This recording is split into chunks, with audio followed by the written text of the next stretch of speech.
Good evening, ladies and gentlemen, and welcome to Cheese Theater. I'm your host, Bill Arney.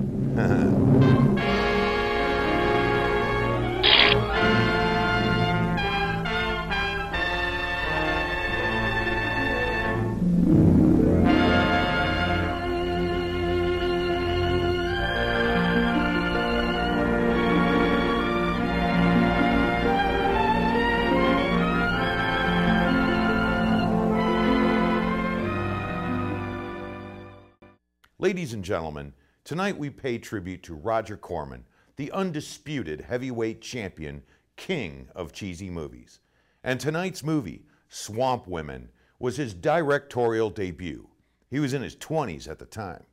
For those unfamiliar with Corman, here's a guy who wrote a book about his life called How I Made 100 Movies in Hollywood and Never Lost a Dime. Sometimes his movies look like the budget was measured in dimes. But unlike most cheesy movie makers, Corman had a great knack for making them entertaining and successful. Tonight's exploitation film, Swamp Women, is no exception. It's got no monsters, no mad scientists, no aliens from space, but it doesn't need them. This movie rocks, and it's in color. Swamp Women begins with women in prison and slides downhill from there. Seems to me she wanted us to come running after her. You can't let her get away. Well, I'm not about to go running into a bullet either. I don't know how she did it. You don't know how she did it? Is that what she said? I don't know how she did it. That's what I thought you said. Okay, Marie Curie, I'll draw you a diagram. First, she waited until you were asleep. Now, this was key to her master plan.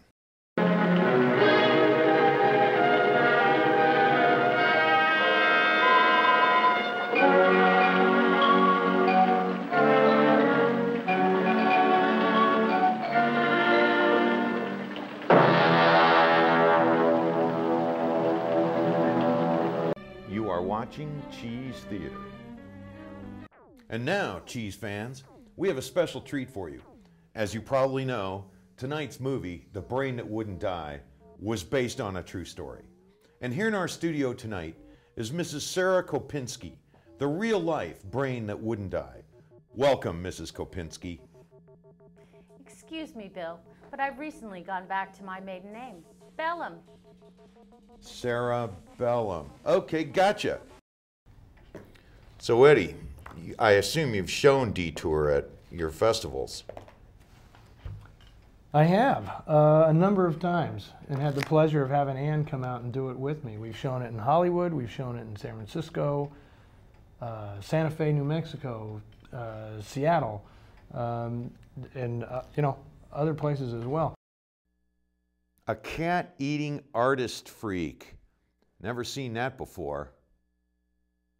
Phone wires cut, electricity cut off, bars in her windows. But that knife chewing through the door, that's some great stuff. So very Hitchcock. Maybe part of Hitchcock's unique feel was his foreign film movie-making style disguised by American Hollywood movie stars. Another mystery solved. And people say I'm a lousy detective.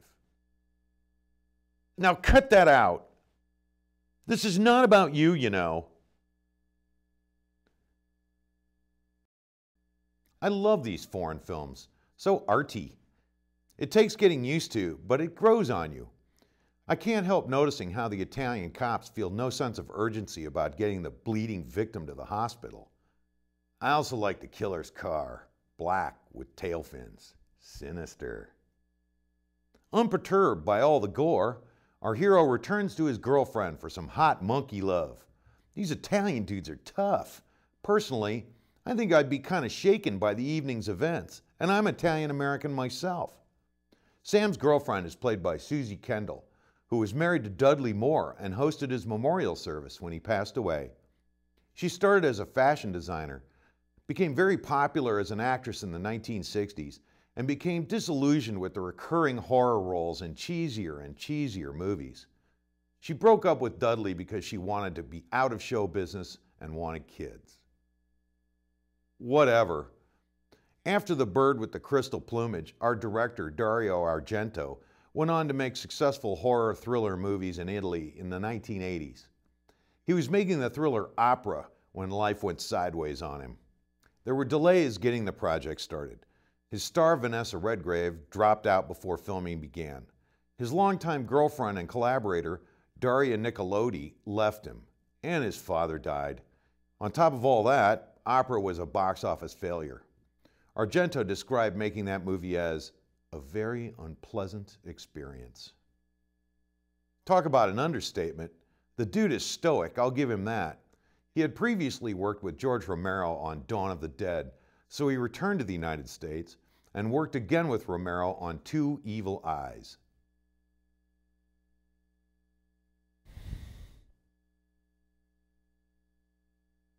Argento has kept busy in the thriller horror mystery genre and frequently employs his daughter Asia in starring roles.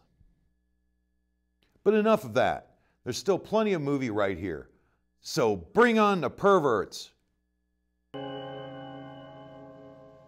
Bring in the perverts.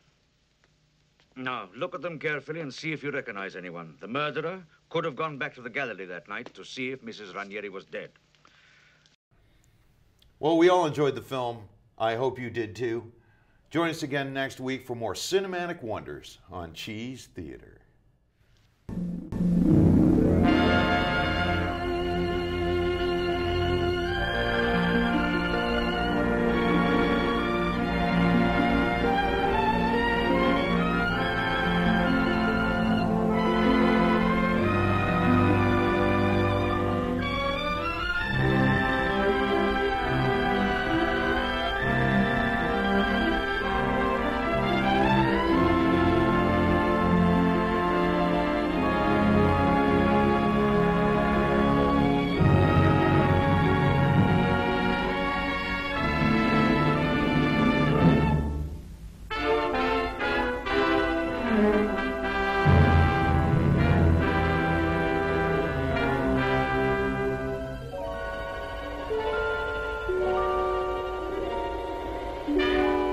Getting a little heavy in there, kids.